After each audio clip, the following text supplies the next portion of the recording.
And then slightly lower on the list are family and community support services at 55%. We do have to be careful here though, because when we look at FCSS, we tend to see a slightly higher don't know response when we look at FCSS. So it's not because people are dissatisfied necessarily, it's because they may not necessarily know or access that particular service. The arena at 47%, your sidewalks overall at 45%, bylaw at 36%. Bylaw is one of those sticky ones. If you've had exposure to the service, it tends to be the only one that they rank slightly lower in terms of satisfaction. However, overall enforcement is really what we try to stress here. So it tends to be the only one of the services that if you've actually had direct contact with the city about the service, you tend to be slightly lower on the scale. The spray park at 35%, recreational programs and services at 33%, attracting and supporting local business at 30%, your land use planning and approvals at 29%. Again, you will see a high don't know on that particular question. Unless people are in that business, they tend not to be as able to rate that particular item. And then childcare programs, again, another one where if you have children in the household and you access the service, you probably are able to rate your satisfaction with that particular measure. So, basically what we do is we ask that entire list in terms of satisfaction, but then we ask the residents again the same list in terms of importance. And then we map those findings to be able to give you some strategic direction in terms of focus. So everybody could memorize this really quickly, we'll move forward. But really what we do is you'll see the grid there. So what that does is it allows you to assess your key strengths. Your key strengths are high satisfaction and high importance. Your primary areas of improvement, though, are low satisfaction and high importance. And those are your two key areas to focus on. You need to know what you're doing well and keep doing that well. You also need to know what is important, but your residents aren't quite as satisfied with those areas. And for the city of Lacombe, your key strengths are your police service, your protective services. So police service, fire department, your parks, trails, and playgrounds and open spaces, as well as the memorial center. Probably not a surprise to many of you sitting around the table that those are the key strengths of the city. When we look at primary areas of improvement though, snow removal, top of the list. However, it is top of the list for every community in the province this year. So it's not a surprise to see that in the top of the list. Sidewalks though is one I don't see as frequently. That may be an area you may want to consider some exploration around. Water and sewer services, even though it was relatively high in terms of satisfaction, primary area of improvement, and that may be more of a past history issue than a current issue. So always keep that in mind. And we did ask some specific questions on that this year. Attracting and supporting local businesses, as well as your recreation programs and services. So those are some areas where your residents are feeling slightly less satisfied. You may want to do some additional follow-up on those particular areas moving forward in terms of strategic work. Waste management. So we asked some specific questions this year in terms of household waste collection and disposal. 74% of residents are satisfied with the services that are currently being provided in terms of waste collection and disposal. 42% are satisfied though with your recycling options in the city. So a big gap there. You've got a 30% drop in terms of satisfaction. We did ask some other questions just in terms of some initiatives we know that you're looking at here in the city. So we asked folks if they got to choose where the rollout bins for waste collection would be located. They split as evenly down the middle as you can pretty much get. 50% would prefer pickup at the back of the house, 45% would prefer at the front, and that's within the margin of error. So if you were to ask me, where do you want to put it? I don't have an answer for you, unfortunately. And then you've got 6 that are honestly sitting on the fence, 6% that are unsure. However, when you look at the service, those who would prefer back of house, 17% were supportive of change. So you'll notice that's very low in terms of overall support. So those that are preferring back of house, they're not happy, but they're not happy with the service itself, regardless of where you're putting it. However, those that prefer front of house, though, 56% were supportive of the service change. So if you want a tiebreaker, that's the way that you probably have to look at your results. That being said, that low of support for back of house collection, you probably have a bit of work to do there, just in terms of exploring what the issues or concerns are around those particular areas. 88% would use community green grass bins to dispose of compostable material. That is a very high adoption rate. We don't see that very high in many other communities, even with door-to-door pickup of compostable materials. That's very, very high. So you've got some very interested residents here for that particular service. And then 87% of residents will use use currently the Wolf Creek Recycling Depot. 13% don't. When we ask how could the service be improved, just bigger bins and empty more often. And so that's, you know, a pretty simple fix when you look at the overall service that you're providing. Yes, Councillor. If I could ask a quick question regarding the roll-out bins. I know on the questions that were asked, I can see where you would get some results that wouldn't necessarily be accurate.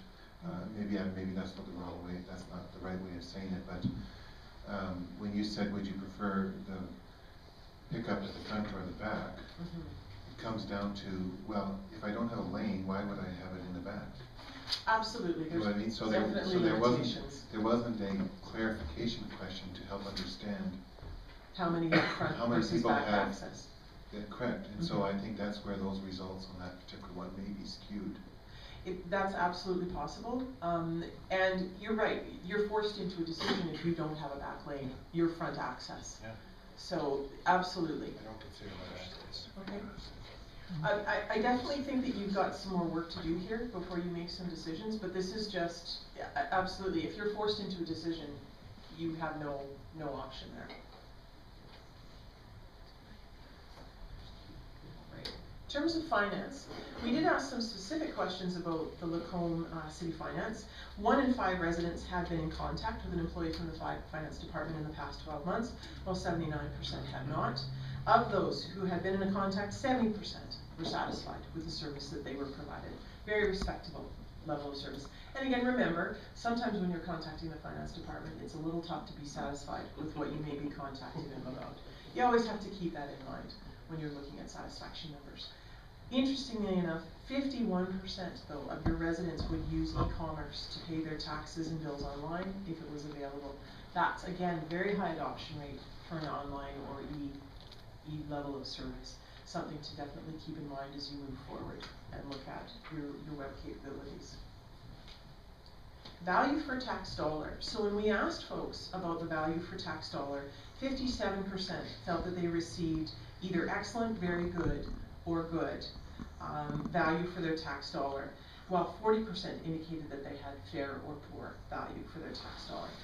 Very important, these are relatively low numbers when I look at these numbers overall. So you've definitely got some expectations that folks have of the services that you're providing for the taxes that they're paying.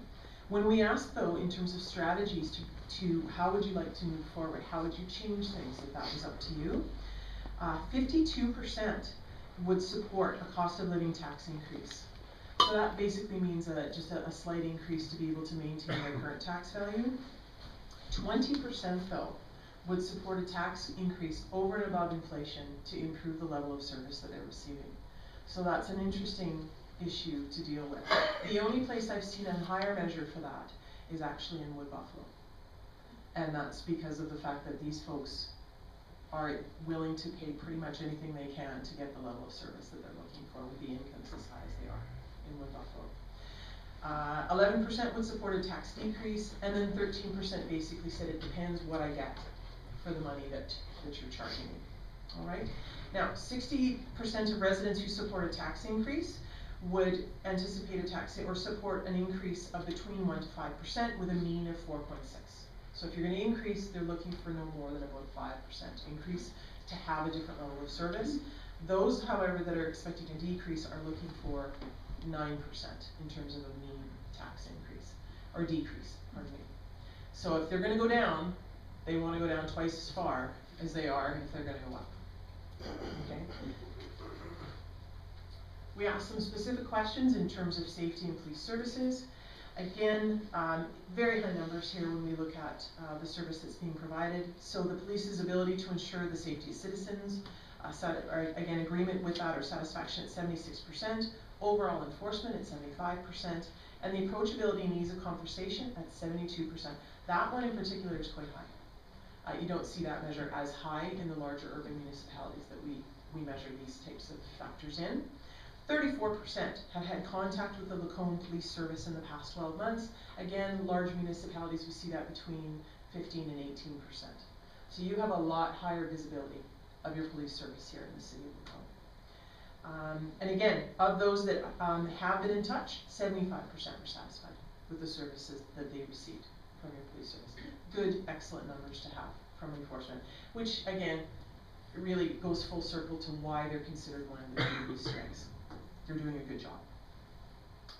In terms of infrastructure, 33% of residents indicated that Lacombe's response to the past flooding issues were adequate, 4 or 5 out of 5, with another third providing you a rating of 3 out of 5. So really 2/3 of your residents said that you gave you a score of 3, 4, or 5 out of 5 when it came to the past issues on flooding. 24% mentioned that the response was inadequate. We do have, again, probably 10% there that were unable to rate. They may not have been in the community long enough to have experienced those issues.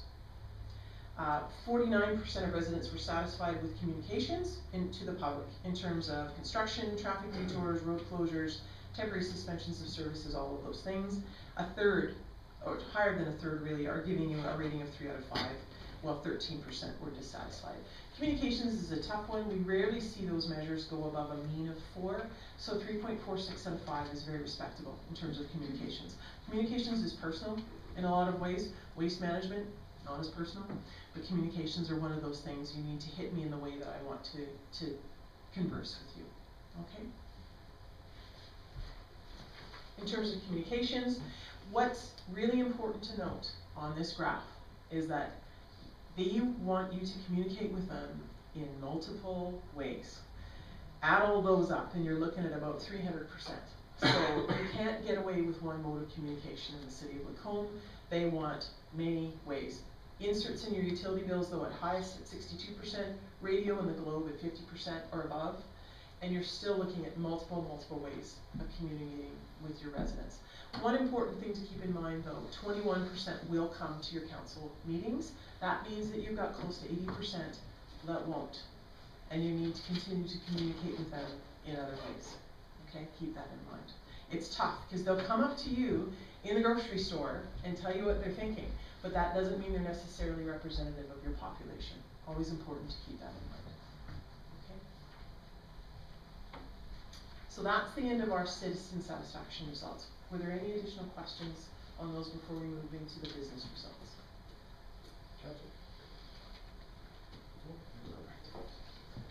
So, on to business.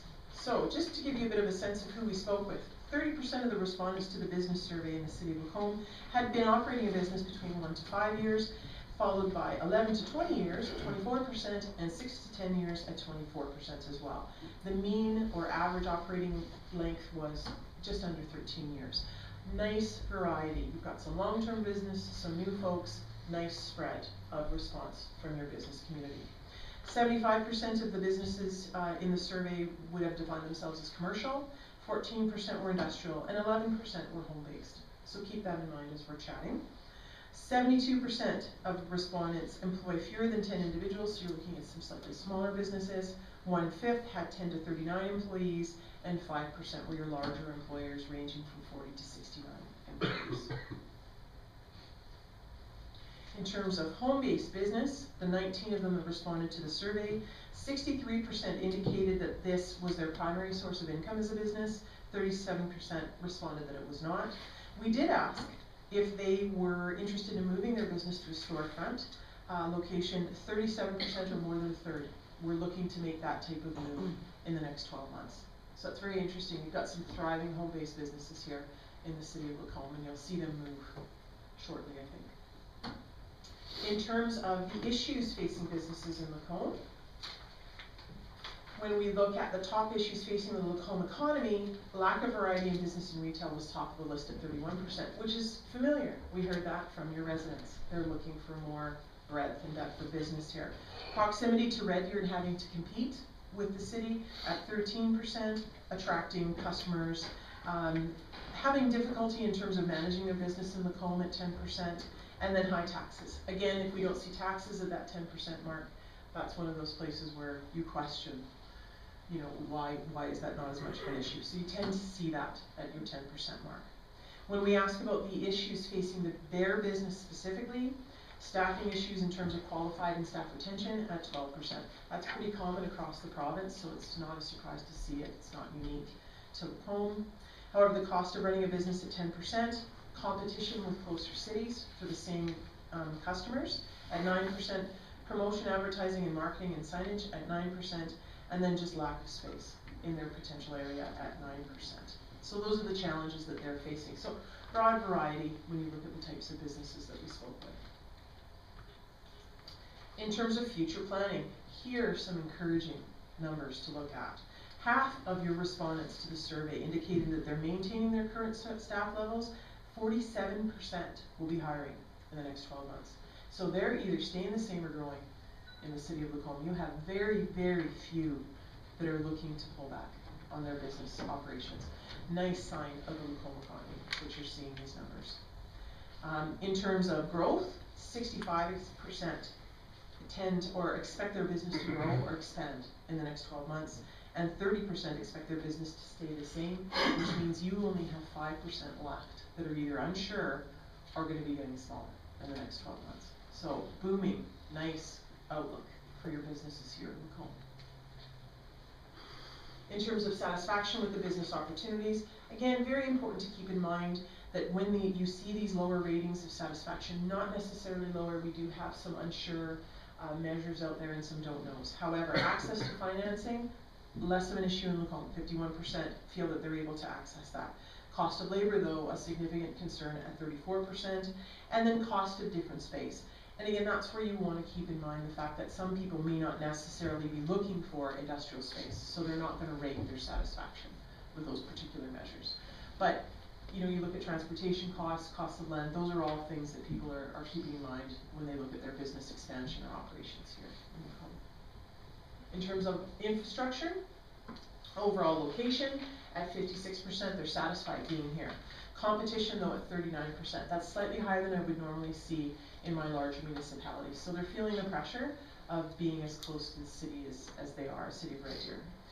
Access to suppliers, though, customer base 35%, and you've got some, you know, gaps in terms of availability of space. But those are all issues when you're looking to expand. They're looking for larger spaces to expand to. Going to be a challenge for some of your businesses, particularly those in your industrial areas where they would have to move to a new building to be able to expand. In terms of labor resources and community, overall quality of life, 76%. Again, echoing the residents' responses to overall quality of life. It's a good sign when you're able to attract labor because of the quality of life in your community, and that's an important factor for your businesses. Community growth at 45%, access to post-secondary and professional development training at 42 and 31%, B2B networking opportunities, 31%. That's one where the city may decide to step in and provide some additional support, because that's one that can be fostered through the city. You may choose to look at that one.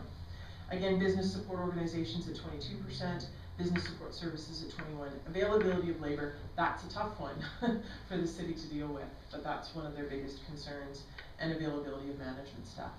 So availability of staff is a big pressure out here, but you keep your quality of life high, you're going to attract the residents that will allow people to expand their business here. Overall satisfaction with the city of Lacombe as a place to operate a business. Just so you know, it's almost impossible to get a mean score of 4 or higher on this particular score, because no community is perfect when you look to operate your business. However, 3.4 out of a 5 is an excellent score when we look at that. So you've got 15% very satisfied, and you've got 2/3 of your business community that are giving you ratings of 3 or 4 out of 5. Very respectable measure in terms of the city of Lacombe as a place to operate a business. And then we asked if they've worked with you in the past 12 months, and 53% yes, have worked with the city of Lacombe in terms of supporting business operations. When we asked what departments they're working with, 46% are working with planning and development, 37% are working with community and economic development. It's an excellent number to see. That's how they connect in the community. You want them working with your economic development department. And again, City of Lacombe, in terms of conducting business-related operations, very, very high again, 3.08 out of 5. So you've got some good support there. They're probably looking for some additional service, but those again are the people that have worked with you in the past 12 months. So a bit of a filtered base there on that particular question. When we asked, again, some specific questions just in terms of conducting business operations, again, in terms of implementing the waste management. So you're looking at 54% that would prefer to have their recycling depot drop off for commercial customers, looking to have that maintained. 40% would like to have their business arranged for recycling picked up by qualified vendors. So again, looking at the margin of error, this one is slightly outside of the margin of error. So they're quite comfy. They've got a process. Change is not always easy, but you do have 40% that are looking to have that service brought to their business. Any other questions in terms of the business results? Thank you very much. Councillor Foster. Thank you, Mayor Tracy. Tracy, just on the business side, what were the parameters? What were the numbers again of how many businesses were We had surveyed? just under 300 businesses. Which is phenomenal. That's a great number. Was there any qualifications or when you targeted? We had 173 just from a total base of 300, which is still a phenomenal response rate to a business survey. Yeah, I was. Holy wow. Yeah, that would have been everybody. We're good, but we're not that good. Yeah. But still, that's a very good. It's an excellent response rate. When I look at communities that we do this particular type of research in, we don't see numbers as high proportionately as we did here in the City of Lacombe. So very, very high numbers in terms of response. So what were the parameters around the contact? We were given contact lists from your economic development. I'm not sure if it was based on business license, but that would be my hunch. And then we were given email addresses because you have an excellent contact database here. We started with those. And then when we saw that our response wasn't as high as we wanted, we went out and we phoned actually every single person that we could get a telephone number for. So yeah, there was a bit of hounding that went on, but it was still an excellent response rate. It shows in the numbers of responses, even though so it was worth it. It definitely was worth it, and I would have some concerns if we had an odd distribution of tenure within the city or number of employees, but we had a nice distribution which showed that we had good representation from your small, your larger, your long-term, your shorter-term businesses, as well as your commercial, your industrial based. So it's a nice representative group, I think, of the businesses here for the city. Excellent, thank you. Any further questions? Tracy? Tracy, thank you very much, and it's great to see too the comparisons between our business community and our residents as well is very comparable and going down the same lines as well. So thank you very, very much for your work, and look forward to receiving the complete report. If you'd like some light bedtime reading, just have to get that done. Just so you know, there is additional analysis in the report, but that analysis is what we call sub-segment analysis, and that's where we look at the differences between young families, older residents, males, females. We look at a number of different strata, and that's really helpful when you look at the results and we say who's dissatisfied or who's satisfied. Your team then can take that away and go, what pockets of the population do we need to address in terms of these specific services? So it's really helpful. Particularly when you look at your taxation question, you will find an age skew. Your younger, those folks in the prime of their earning years will look for additional tax, or will support additional increases to tax, where your older population, more fixed income, are less supportive of that. So it's really important to keep those types of factors in mind, but there's a lot of additional information in there for you. Excellent, thank you very, very much for coming this evening. Thank you. All right, we will move to land use planning and development. Bylaw 300.78 text change amendment. Planner Kirchner, welcome, good to see you. Thank you. The city has received a text change amendment to allow fourplexes to be permitted use in the high-density residential district, R5. The change is presented as bylaw 300.78. The city received an application from Pete Walls for the text change amendment. The amendment will be done in accordance with Section 606 and 640 of the MGA and Part 5 of the Land Use Bylaw.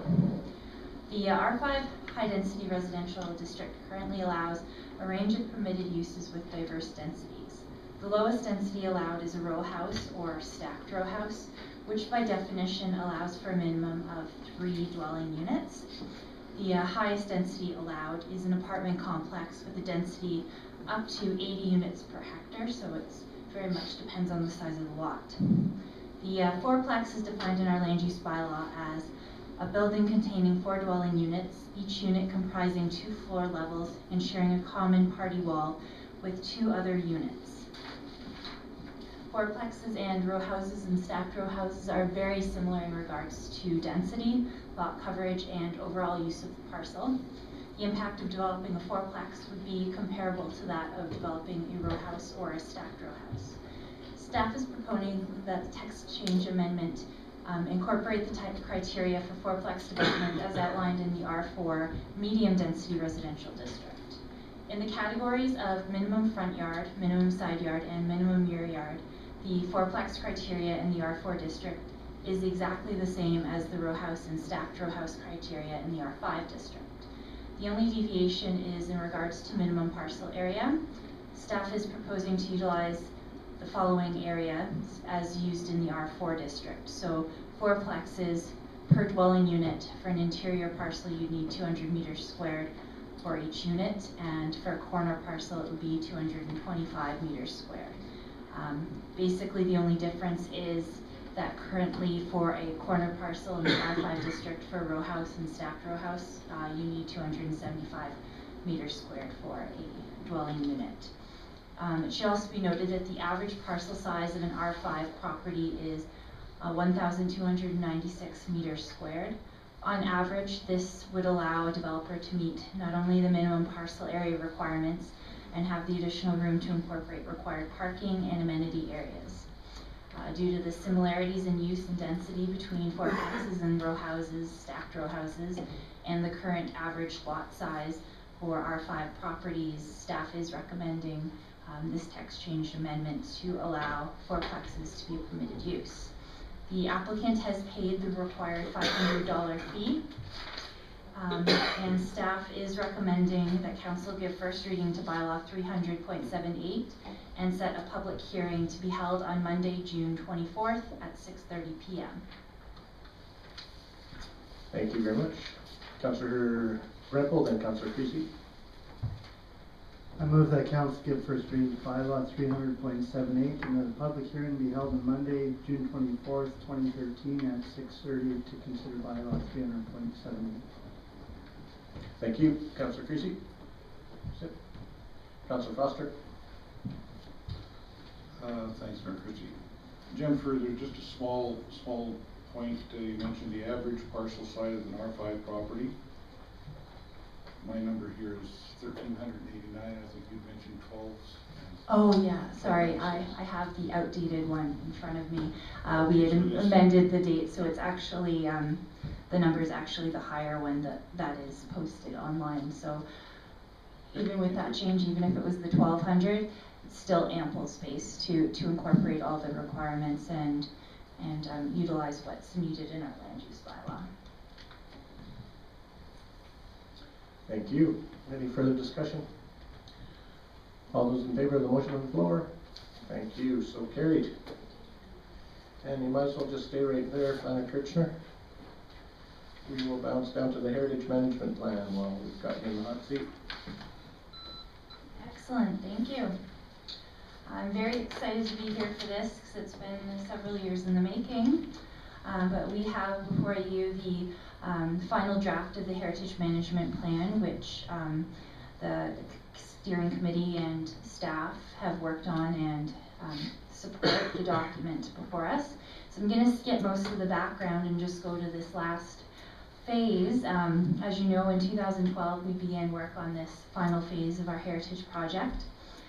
This plan outlines a great deal of different diverse items for heritage planning in the community, from undertaking the actual designation of heritage properties and the preservation of these heritage buildings in the future, As well, we have information in regards to some of the incentive programs that exist both federally and provincially, some potential for a municipal incentive program, and the application if an individual wishes to do any alterations to their municipal historic resource. So if they're doing work on one of the windows or their porch, they'd have an application process to follow. In addition, this plan also outlines heritage goals that we can achieve in the immediate short-term and long-term frameworks, as well as ongoing items. So these goals will help the Heritage Resources Committee and administration measure the success of this program in preserving and celebrating local history, and to ensure that the program continues to grow and thrive in this community. So just a few examples of some of the immediate things we're looking at doing is establishing a Heritage Resources Committee, so they would help review any applications for designation or alteration and help manage any incentives program that we have in place. We also are developing our very first Doors Open Lacombe. So myself is working on gathering different buildings to open up and unveil and celebrate their heritage and their unique architecture to the community and help educate them on some of the unique gems we have. And then these programs and ongoing goals range from plaque programs, designating 1 to 2 buildings, and continually to evaluate the program so that as we move forward, we make sure that it meets our needs not only now but in the future, and hopefully as the program grows and strengthens, we can be a little bit more ambitious as time goes on based on the response we get from the public. So each goal that has been outlined here will need further details and will involve a variety of different actions, both by staff, by our volunteers committee, and by some of our partner groups like Lacombe Heritage, the Lacombe Historical Society, and Lacombe Tourism. The steering committee and administration feels that this document meets the needs of the city and the community and will help enable the preservation and designation of municipal historic resources in Lacombe. At this time, we are directing that that Council adopt the Heritage Management Plan as presented. Thank you.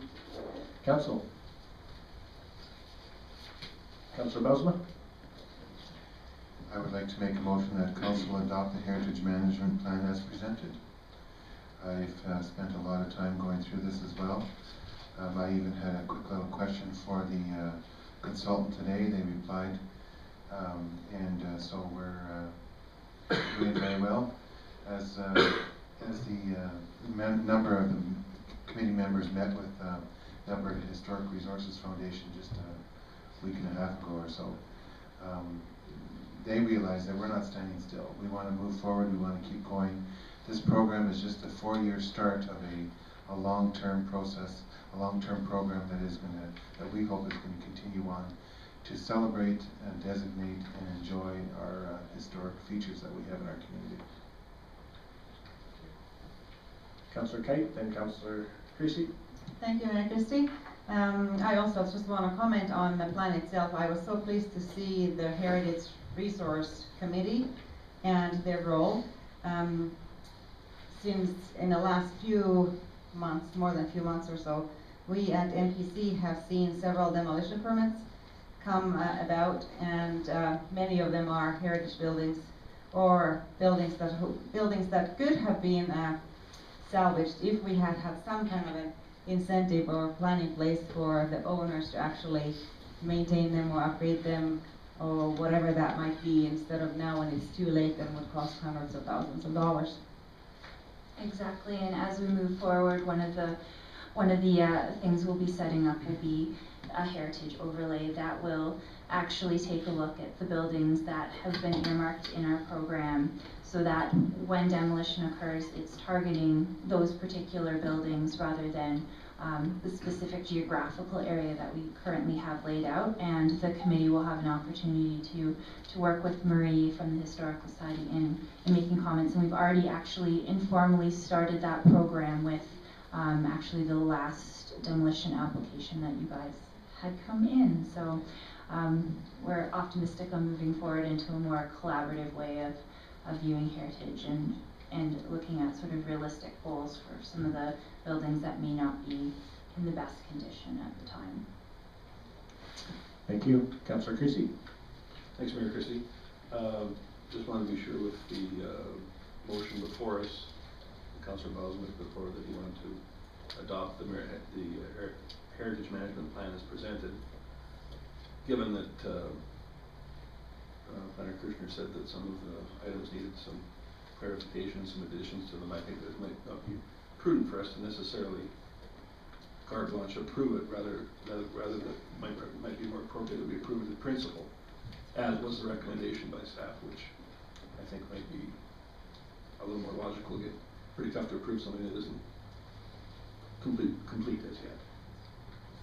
And the reality that we have to work with is that once we agree to this particular plan, it has to go to the provincial government, and they have to say, yeah, you did a good job, or do something over.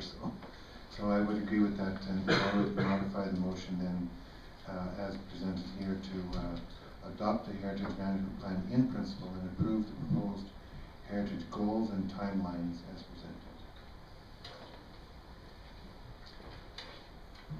Director Mason.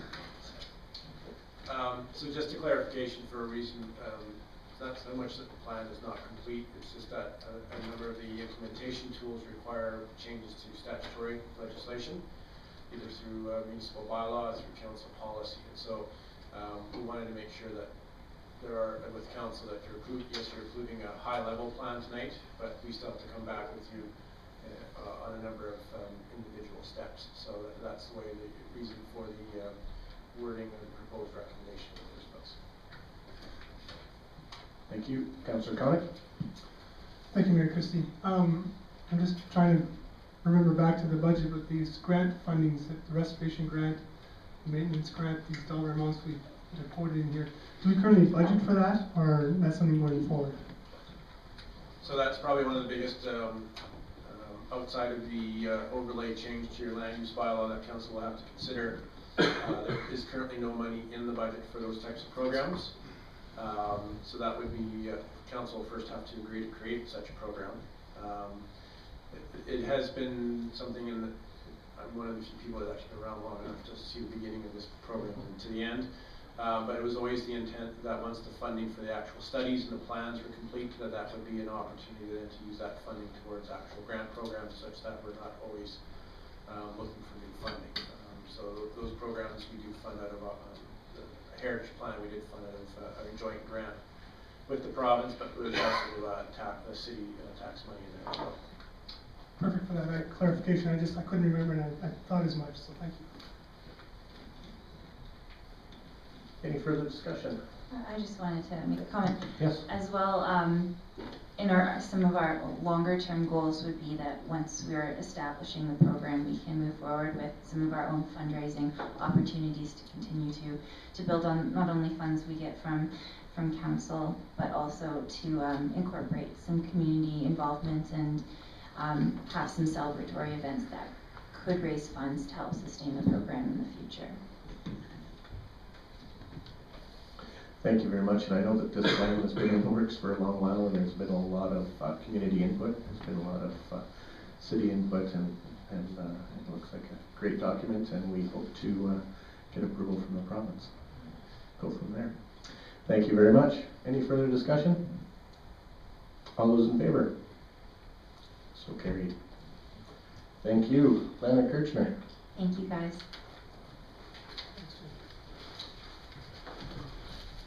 Economic Development and Community Services, Energy Retailer, Manager LaPointe. Come on up. And welcome.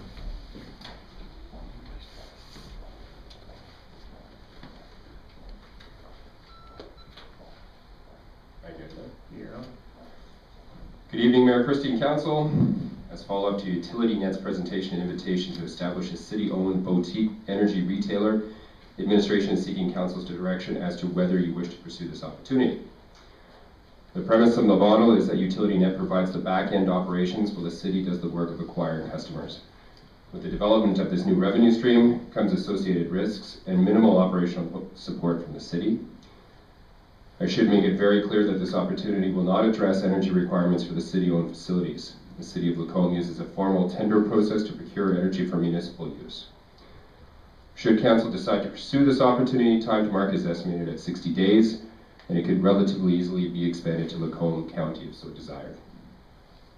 By becoming a boutique retailer, the City of Lacombe would be competing on the open market. A minimum 3-year agreement is required by UtilityNet. Some of the pros involved in this whole process are, of course, it would be generating new revenue. There'd be an opportunity to reinvest in the community. I believe Mr. Clark indicated that we'd have competitive energy rates that we'd be offering to our residents and businesses. And again, we would be demonstrating an innovation that other municipalities have not yet demonstrated at this point. By far, the largest benefit will be the community's ability to retain and repurpose a portion of the revenues that are currently being captured by larger energy providers. With some success in developing the customer base, this amount could be quite substantial. Residents will need a reason to switch from their existing retailers beyond simply a competitive price. One suggestion would be to establish this entity as a social enterprise venture by earmarking all or a significant portion of the new revenue to the Echo Lacombe Fund, where these dollars would be repurposed as a catalyst for various community-led projects. There are cons involved in the process. Of course, this would be outside the delivery of current municipal core services. The electrical market can be quite volatile and is beyond the control of the municipality. Ongoing funding of the Prudential, and I'll let you know a little bit more on the Prudential here shortly, and resources required to market the product. So that's staff resources. I don't anticipate that we need more staff, but there would be a dedicated, some dedicated time involved. So a little bit more on the Prudential. That is the security that is provided to the wire providers to ensure they receive timely payment. In the worst case scenario, if all customers defaulted on their monthly invoice, the City of Lacombe would lose this entire investment. However, UtilityNet mitigates the risk to the City of Lacombe through credit checks and a program where customers are offered the option to cover their own Prudential in exchange for a small decrease to their monthly bill. According to UtilityNet, nearly 50% of their clients select this option, which would significantly decrease the funds required from the City of Lacombe. In practice, utilities' net bad debt is well below 1%. Again, the Prudential will be affected by volatility, so capacity will be required to ride out any significant market fluctuations. While there is no need for staff to handle account management, that's billing and customer support, in order to effectively grow the business, there will be some effort required to build a new brand and effectively market the product. A significant increase in energy costs may motivate customers to bypass UtilityNet customer service and voice their concerns directly to council and administration. Finally, financial implications. Of course, there's the additional revenue source fostered for the community. The Prudential would need to be funded for each household, and there are some small startup and ongoing operational costs, such as system fees and marketing. This is well in line with the strategic plan we've all set up in terms of forming strategic partnerships and promoting economic prosperity. And you have a range of alternatives that we've put before you this evening. One being to direct administration to initiate the process for establishing a city-owned boutique energy retailer, beginning with the development of a business case. The option to decline the boutique energy retailing opportunity, and thirdly, to direct administration on how you wish to proceed. And with that, the recommendation is that Council direct administration on how you would like to proceed, and I'm open to questions. Thank you. Councillor Foster, then Councillor Connick. Thanks, Mayor Christie. As you know, we had the presentation previously by Mr. Clark, and we took it back to do our due diligence, and as I understand, that due diligence has been done, and there's no outstanding issues or anything like that with the particular company. I'm very very interested in having the community save some money. Was there any discussion with them as to helping us market the UtilityNet package, or are we on our own for marketing, telling the community about it? What they will supply is materials. So they do have an explanation of how the service works. They do have some brochures that we could build our marketing brochures around ourselves. But it is up to us to actually go out and cultivate this. So we have to advertise, we have to reach out, we have to use social media, whatever means are at our disposal to reach our residents and our business community. Thank you. Councillor Connie? Thank you, Mayor Christie. I'm a little confused though, because you say here this opportunity will not address energy requirements for city-owned facilities. I thought one of the reasons we wanted to do this was that we could then, like our LMC and so forth, could use spot power. But you're saying that's not the case, or? It's not that that isn't the case, but we want to make sure that we follow the process that the city has outlined. So there is a process that we follow currently, and certainly Spot Power could bid on it if they wanted to as well.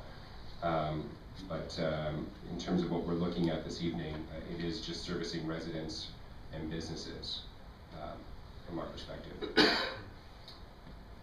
Okay, well, thanks for that clarification, but I guess my understanding was one of the motivating factors to do this was the fact that we could get a better rate for power, and you're saying that's not the case. I'm not saying that we couldn't get a better rate for power. I'm saying there's a process that's involved here in terms of going out to tender, and we want to make sure that we follow that process to ensure that we do get the best rate possible. So that would, by precluding ourselves to following this one option, we may not be getting the best rate possible. Director Mitchell? Just, I guess to further that point from Guy, how the city buys power and the type of power that we're a far different customer than what's being proposed here. We buy upwards of 5,000 megawatts of power. The average household consumer uses about 200 to 600, I just looked at my bill today, 200 to 600 kilowatts a month. Far different. So we have actually far more opportunities out in the market to get substantially lower prices than what a private residential customer could get. And I can tell you we're just seeing prices right now we're part of an industrial group, so we're a large buyer of power. We're actually required under the Electrical Act to buy. We can't go to a default regulated rate option, for instance, that a residential customer can. We don't have that protection, so we're actually obligated to enter into a contract. One of the other, I was just looking at some of the retail contracts, we've typically been signing 5 years as one example contracts, but right now most retailers aren't going past 3. And there is a substantial price difference between what we have available to us for our facilities versus what a typical residential customer can. Doesn't mean that the Spot can't go out and find that power agreement for us, but simply signing on to a standard residential agreement is not the way we normally would do those types of things. Well, thank you for that. One of the reasons I was kind of supportive of this was that reasoning that we could somehow put the rate on power. I understand that we could still do that, but I don't know. I just have some reservations about. I know the number you're throwing out there. We could potentially, it was mentioned, up to $500,000 we could possibly get in revenue. To my thinking, that's going to require quite a bit of the residential homeowners in this community to get that. I'm not saying even 100,000 is good revenue. I'll take that. That's fine. But my only other concern too is that once you label something City of Lacombe Power, and I know it's said that that concerns of billing and so forth are going to be handled by this company, but I guarantee you there's going to be people coming here, because it's the City of Lacombe and they're going to be looking for answers. And I don't know. I think there's some merit to the program, but I have some reservations as well. Councillor Christie. Thanks, Mayor Christie. Couple of things, Guy. Mr. Clark from Utility Net, I believe is his name. He explained some cost-saving options for seniors and non-profit organizations. Is that still available? Absolutely, it is. They do offer a range of coupons and promotions, and we can have our pick, and we can even establish some, just by dialoguing with them. So, and I guess the thing that I took away from that program is it seemed to be a fairly common sense approach. I mean, he wasn't saying we're going to make $1 million a month and all the rest of it. It was, I seem to recall, like maybe an $8 or $10 per household per month or per account per month. 8 to 12. That's what the range is. Reasonable. So I think that if we can offer any kind of a savings at all to our homeowners and businesses alike, I'm sure. I know as a person who represents one of each in this city, I would certainly be on board for supporting this venture. Perhaps even if it didn't necessarily save a whole lot, but just if a portion of the proceeds went back into the city rather than to a large conglomerate, then I think I'm all for it. But there was one other question that I had as far as in your dialogue there. You had mentioned about electrical price fluctuations. This retailer is no different than any other purchaser of power from the grid, are they, in that respect? Do they still offer fixed rates or floating rates? Do they not? Absolutely. So in that respect, they're no different than any other retailer. No different. I think that, the point that we're trying to make there, I think, is, as Councillor Connick indicated, that right now it is a large faceless organization, and so nobody's coming to City Hall or to Council and pointing out that, my bill has gone up to X amount of dollars. In this situation, we're putting ourselves, we're the people they're going to be talking to perhaps in that situation. Still might direct them on to customer service, but, again, they're going to be talking to us. Right. No, and I can appreciate that. I don't know that we're going to experience a whole lot more difficulty with that than there are with other utilities who are already offering. I think that we always search for, or suggest that we need other revenue sources and whatnot, and I think this seems like to be a fairly appropriate one for us to consider. Councillor Wright. Thank you, Mayor Christie. To my initial point, what about the staff resources? We know that if we go with this, somebody needs to actually do the selling of the program. And so if you have considered this at all, what are you expecting as far as time commitments from the staff? I don't think that's an easy question to answer. What I'd like to say is I don't foresee there being a lot of time required. We did hear from Mr. Clark that in Olds they have a volunteer committee that's been going, not even door to door. I think it was friends telling friends that this service was available, and they managed to get 250 accounts in a year with very little marketing efforts. But what I do think that you need to have that sort of success is something like Echo Lacombe behind it, so that you can sort of say, your dollars are going to come back into the community and be benefiting the community if you sign up for this service. So we need something that's going to be a slam dunk for them wanting to sign on for the service rather than us having to sell the service to them. Councillor Ripple. I move that we direct administration to initiate the process for establishing a city-owned boutique energy retailer, begin with the development of a business case.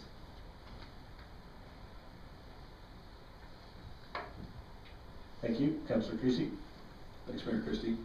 I'm assuming that you had some input into that recommendation, and I just wanted to know, as far as the business case, what you had planned for that. I think we'd want to do the research into, what a viable sort of revenue stream would be, how we'd fund the prudential, what this may look like in 5 years, just so we had an idea of what we have, what it could grow into, and perhaps maybe what it could be used for in the future. Okay, thank you. And you do have some other municipalities that you can compare with, correct?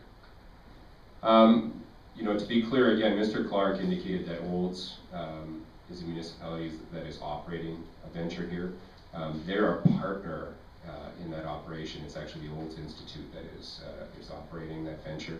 So we should make it clear that if we do this, we would be the first municipality that would be a boutique energy retailer in Alberta.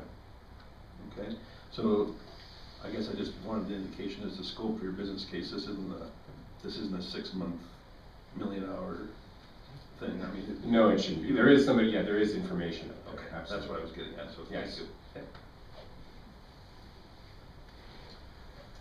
There's a couple things that worry me, and that is he talked about they'd be a large buyer of power, and they buy it in blocks of power, and they get it at certain prices. And he talked about the current price is good till 2015. So we don't know. That speaks to the electrical market being very volatile and out of our control. So it concerns me what happens after that block of power that they have purchased and is passing on to us is gone, and the new negotiated price concerns me. Being the first municipality to be a boutique, I mean, it's, you know, we're breaking ground and it's a great thing. I do like the idea of the money coming back to the community. So it's, yeah, it's a, definitely doesn't go without its quandaries, and I guess, have you looked into that, Guy? I mean, we can't tell you what prices are gonna be. You can't tell us what prices are gonna be after. Yeah, and I have done, you know, you're referring to December 31st, 2015. That was actually when I inquired about that specific block of power. That was only for the seniors rate. So he buys it in 3-year blocks. And so that, you know, whatever, if somebody bought it at this point, it would be good for 3 years. But that rate that he was offering for the seniors rate was the one that was expiring on December 31st, 2015. So, you know, we have 3-year allotments of power that we can buy into ourselves. So, you know, that's, I think, as far as I understand it, that's how the industry works. And we would see that happen, you know, if it was NMAX or EPCOR or whatever the case may be, these blocks of power that they're buying do expire, and then you'll see the fluctuations either up or down too as well. And he did indicate that it doesn't necessarily mean that it's going up. Power could go down too as well. And Director Minchin has mentioned that prices have been moving in that direction now at this point too. Director Minchin, did you want that? No? Okay. Also, with regards to the prudential, what kind of dollars are we talking about there? And you talked about, you know, how can we fund it? So what kind of dollars, how much security basically? I'm glad you asked the question, because as far as I'm concerned, that's the biggest concern that I would have. To be fair, you know, again, it fluctuates, but at the moment we're talking about $300 per customer. So again, it depends on how successful we are. So if we have 250 accounts, it's $75,000 we have to come up with. If we do our jobs well and we get 30% market penetration and we have, you know, over 1,500, you know, that's close to $500,000. So it's significant, but again, that isn't money that we're purchasing something with. It's a security that's not going away, you know, unless somebody defaults on their accounts. So, you know, it will tie up some money for us, and, you know, a significant amount of money perhaps if we're successful, and I think you need to be aware of that. But we have to hold that money in trust, is that correct? So when we get a new customer, we pay $300 per customer, we have to put it into a trust or do we give that money to them, or do we have to the lines providers? Okay. Yeah, it gets passed on directly to the lines providers. So, and it's tagged for that customer, right? So what happens if that customer says, no, I'm moving on and going back to my old one? Do we get that $300 back? Absolutely. Okay. So that's a perpetual back and forth yes. thing. Now, so we pay $300 up front per customer, but we make $8 to $12 per month per customer. So, and that's not, and I mean, that $300 per customer doesn't get used until it's, or unless they default, right? It's essentially a deposit, right? That's what it comes down to. So we're paying clients' deposits, so. Okay, thank you. Councillor Rempel, then Councillor Creasy, then Councillor Gosselin. Thank you, Mayor Christie.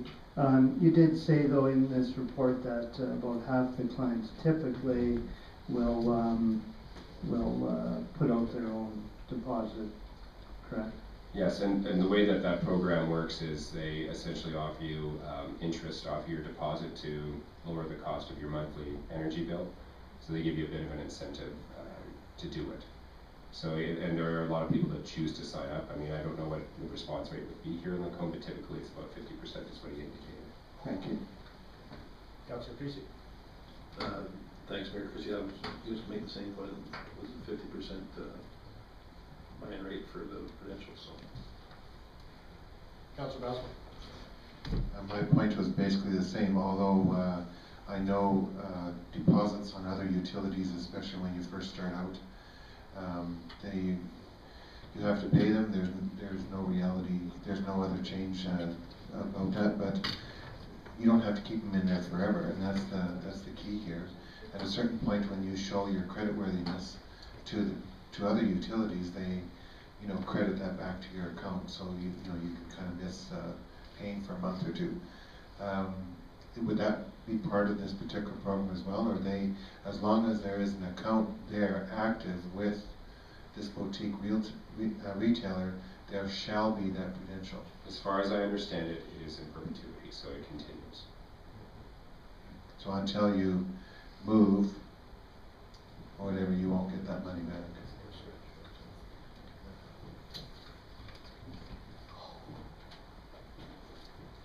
Councillor Conick?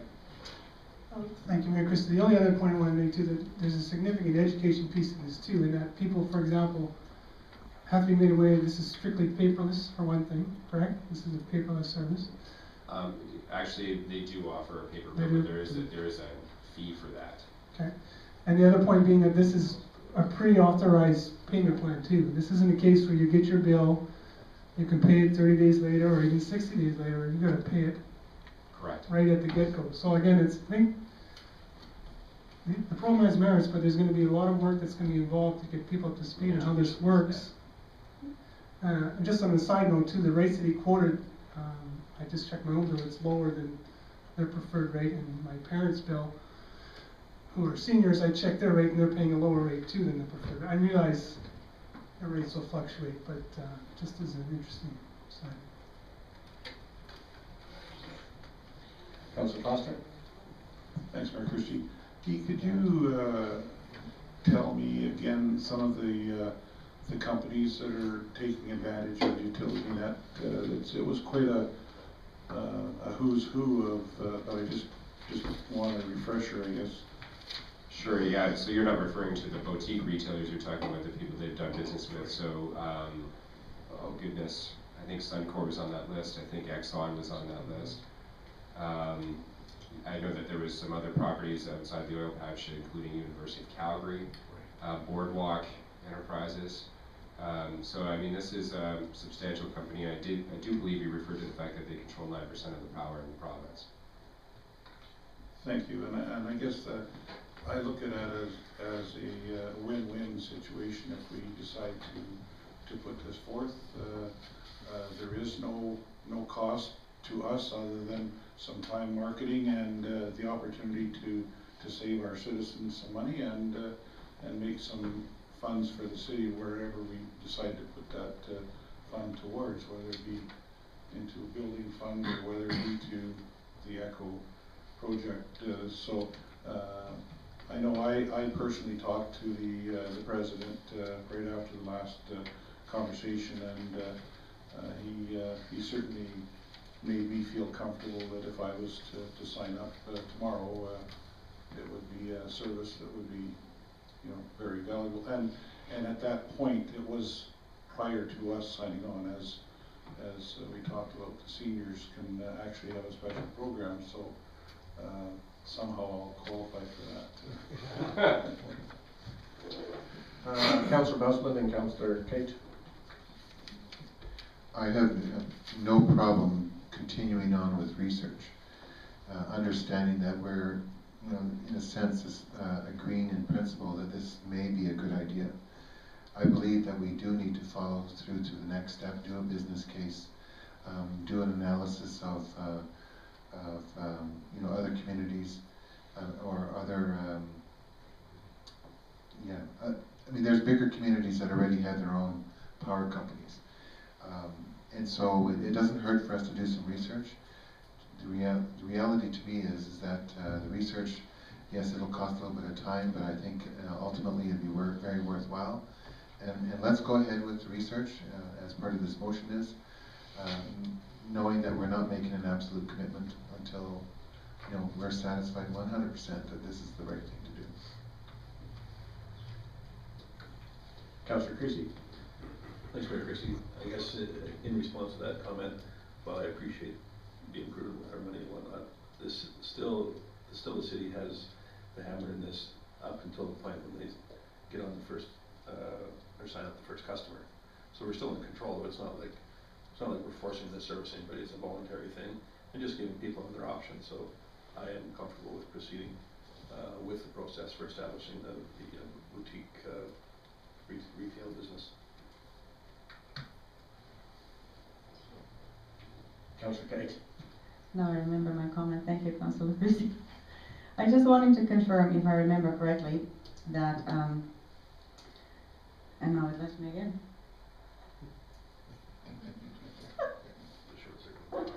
Can you repeat what you just said? Sorry.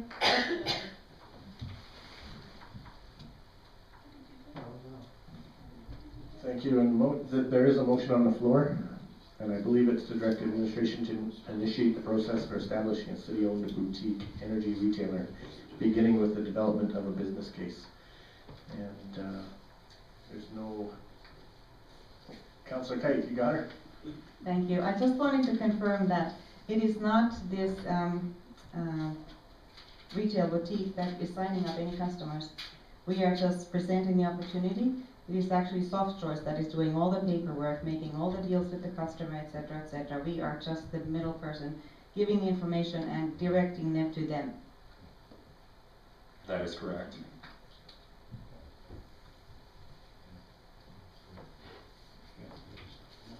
All right, any further discussion? The motion is on the floor. All those in favor? Opposed? That motion is carried. Thank you. Thank you. Thanks, Pete.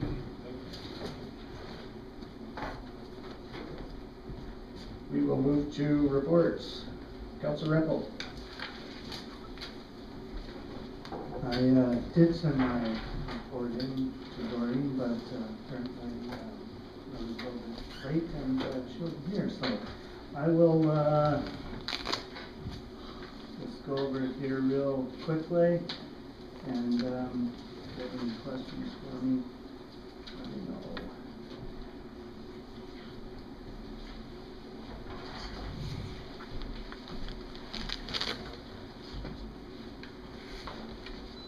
So May 14th, Lacombe Days meeting, and things are moving ahead. Of course, now it's starting to get very busy with getting all our sponsorship